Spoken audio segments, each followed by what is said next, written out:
The cameras were rolling when Derek Vaughn turned to his wife Dana in front of 300 people and said, "Sweetheart, you're not exactly the brain of this operation, are you?" And Steve Harvey's response in the next 30 seconds became the most clipped moment in Family Feud history. Viewed over 280 million times and studied in communication courses at 4 universities. It was a Wednesday afternoon in September 2022 at Trilith Studios in Atlanta.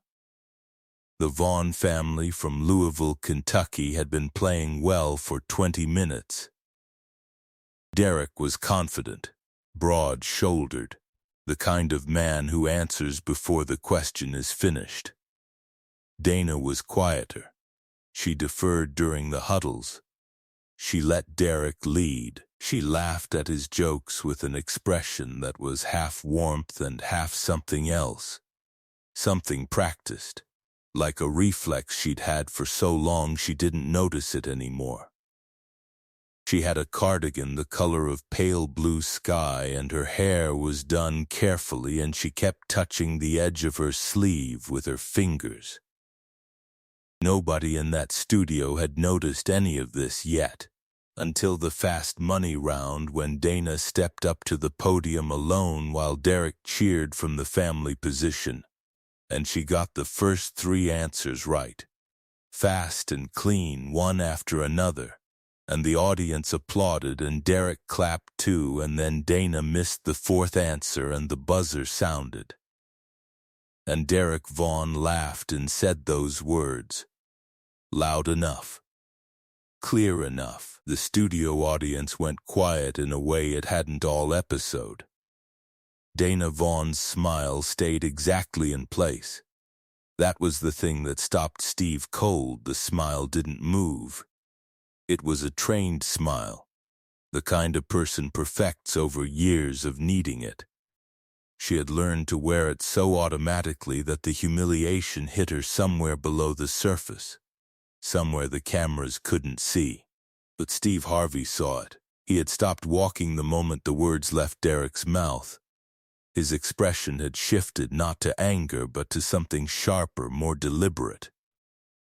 He stood with his cards at his side, and he looked at Derek Vaughn with absolute stillness for 3 full seconds. "No," Steve said. Not loudly. Just that word. One word. Derek blinked. He thought it was part of the show. "We're going to stop for a moment," Steve said. He set his cards on the podium. He walked toward Dana, not toward Derek. He stood next to her, and he looked at her directly. "You good?" he asked her.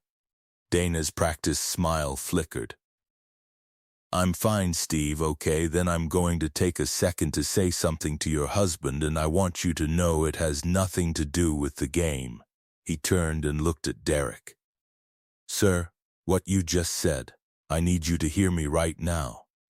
Because this woman right here," he gestured to Dana, "just stepped up to that podium alone in front of 300 strangers and a national camera, and she got 3 out of 4 right. 3 out of 4. Under pressure, by herself, in a room full of people she's never met." He paused. "And the first thing out of your mouth is a joke at her expense." Derek shifted his weight.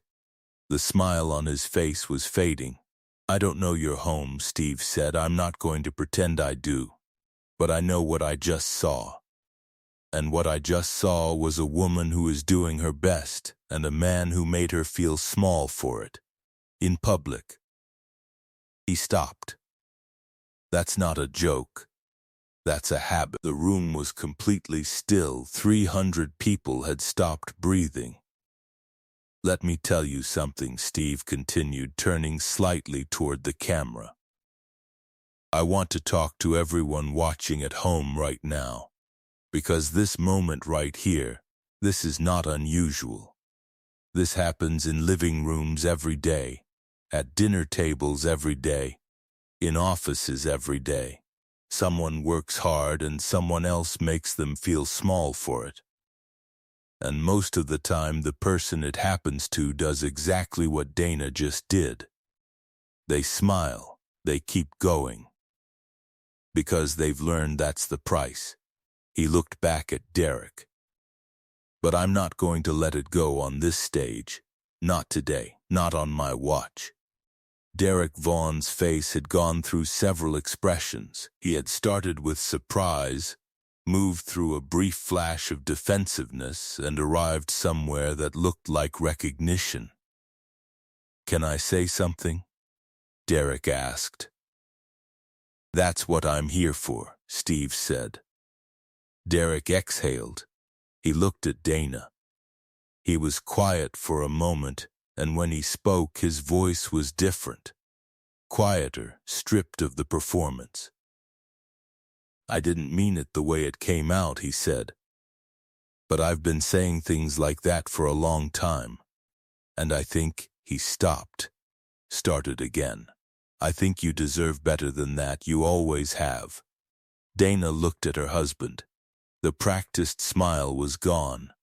Something real was underneath it. Something that looked like exhaustion and relief at the same time. "I know you didn't mean harm," she said, "but you're right. I do." And that was when Steve Harvey reached over and put his hand on Derek Vaughan's shoulder. "Brother," he said, "the bravest thing a man can do is hear the truth about himself and not run from it. You just did that. In front of everybody." He paused. "That matters." But Steve wasn't done. He turned to the audience.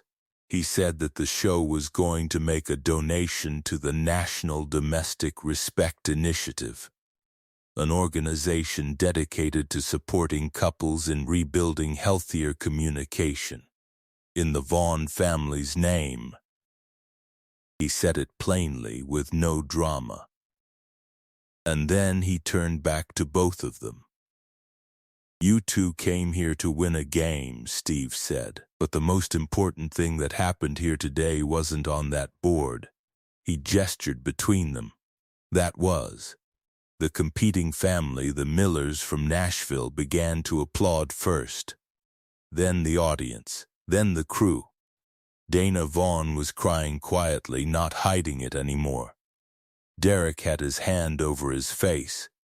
Steve announced both families would receive the full prize. And then he said to the camera one final thing: marriage is not a game show. There are no buzzers and no timers. There is only the choice you make every single day about how you treat the person who chose you. When the episode aired 5 weeks later, Steve's line, "That's not a joke, that's a habit," became the most shared clip on the platform that month. 280 million views in 16 days. The hashtag Treat Her Right trended for 48 hours across 31 countries. Communication researchers at the University of Michigan used the clip in a study on public intervention and gender dynamics. Late-night hosts played it. Morning talk shows discussed it. But the clip that kept circulating, the one that people screenshotted and saved, was not the confrontation. It was the 3 seconds after Derek said, "You deserve better." It was Dana's face when the practiced smile finally fell away. 3 months after the taping, Derek and Dana Vaughn entered couples counseling. They went for 8 months. A year after the episode aired, Dana sent a message to the show's producers that read, "We're still together. We're different now. He's different now. Thank you for not letting it go." The foundation donation in their name helped fund 3 communication workshops for couples in Louisville. Derek Vaughn facilitated one of them. He introduced himself to the group by saying, "I'm here because a man on television called me out, and he was right. And I want to make sure I'm not the only husband who gets that chance." Some lessons arrive gently. Some arrive on a stage with 300 witnesses and a camera rolling. The ones that stick are the ones where someone refuses to look away. If this moment moved you, make sure to subscribe and hit that thumbs up button. Share this video with someone who needs to be reminded that real strength in a relationship looks like accountability, not silence. Have you ever watched someone choose growth over pride in a moment they could have walked away from? Let us know in the comments. And ring that notification bell for more moments that prove dignity is always worth defending.